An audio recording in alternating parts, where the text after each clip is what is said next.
大家好，今天呢，我们分享一个案例啊，分享一个作图的案例。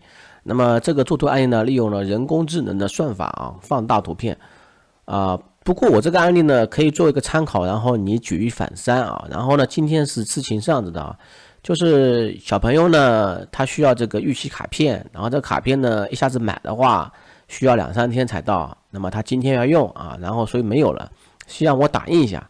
那么事实上的话，打印东西的话，做表格是很麻烦的啊，然后还有彩色啊，可能做的没这么好，对吧？有点麻烦。那么我就是这样子啊，然后呢，我们现在讲个办法啊，比如说现在网上去找啊，找这种图片能不能平面点的，平面点的，像这种反的就不大好啊，比较麻烦处理啊。然后找平面的，然后我找了这2个啊。那么首先这个呢，这个也比较小是吧？然后这个图片说实话点不开，对吧？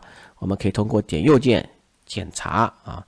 点到这边下面有个网址啊，这个网址的话把它打开一下啊，这个不对啊，点右键，好，出来了啊，你看就这个区域啊，这个区域看到吧？它这个有箭头啊，然后把这个网址复制一下啊，复制打开，好了，那么我就获得这个图片了啊，这个图片，但这个图片呢，我要把这个抠出来是吧？还太小，我找到更好一张图片啊，那么找这个图片啊。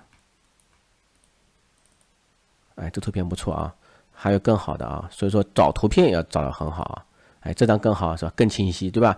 那么就用这张啊，这张把它保存一下啊，因为这个的话它是不需要怎么检查的它可以双击打开啊，打开啊，好，保存一下。好了，我图片保存好了啊，保存好了，我现在打开 Photoshop。好了，那么这个图片的话，我导入到 Photoshop 软件里面去了啊，然后我就要把这个裁切一下啊，这个我需要用这个啊，那么我可以把它放大一点啊，放大一点然后抓手工具抓一下抓过来，然后用裁剪工具裁剪一下啊，我先裁大一点好了，慢慢调整啊，把它调整一下，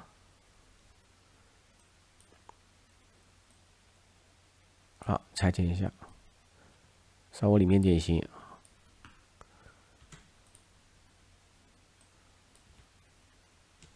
好，刚才没裁剪好啊，帮我确认了啊，才可以。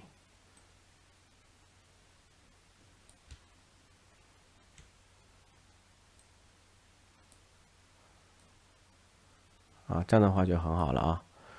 然后这个过来啊，看一下，好，双击一下啊，双击一下就出来了，对吧？然后呢，把这个图片呢，我们要导出一下，导出成 JPG 格式啊。JPG 格式导出的时候呢，把这边品质设为最佳啊，最佳。然后我们点导出啊。好了，导出成功了啊。我们看一下原本图片呢多大的啊？485×388就485宽度，不是很大啊。那么现在我们去一个网址啊，这个网址打开了下。好了，我打开网址了啊。这个网站呢是叫 AI 人工智能图片放大，不需要注册，不需要登录啊，只需要选择图片，而且还免费啊，非常好用包括手机上也可以用啊。然后呢，我们就是直接奔主题吧直接上传吧，直接选择图片。好了，我选择好了，就是我们的11的 JPG 文件啊，86KB 大，点开始。然后呢，图片类型要选择一下啊，因为我这个原本的话应该是卡通的啊，不算照片啊，照片的话属于拍摄这种出来的，它这个属于制作出来的啊。那么卡通放大倍数的话，我们越大越好啊，因为大的可以缩小，小的就没法放大啊。那么降噪程度的话，选最高啊，反正是免费的嘛啊，那么就选最高，点确定上传中。